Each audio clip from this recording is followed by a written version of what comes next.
નમસ્કાર વિદ્યાર્થી મિત્રો, ક્વેશ્ચન નંબર 2 સમીકરણ x² + 5x + 5 = 0 ના વિવેચકની કિંમત મેળવવાની છે. આપણે વિવેચકનું સૂત્ર ખબર છે કે d = b² - 4ac થાય. તો આ સમીકરણ પરથી આપણે abc મેળવશું અને પછી આમાં મૂકી દઈએ. તો પહેલાં તો તમને સમીકરણ આપ્યું x² + 5x + 5 = 0. એમાંથી હું a = a એટલે x² નો સહગુણક, a = 1, b = x નો સહગુણક 5 અને c = અચળ પદ 5 આવશે. હવે આ ત્રણેય કિંમતને હું આ સૂત્રની અંદર મૂકી દઈશ એટલે મને d મળી જશે. તો અહીંયા હું મૂકીશ સૂત્રની અંદર કે d = b² - 4ac.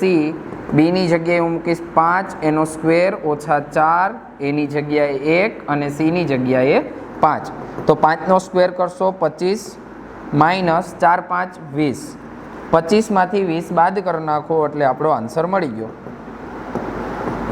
5. તો તમને વિવેચક ડી મળી ગયો 5. જોઈ લો ઓપ્શન એ ઓપ્શન.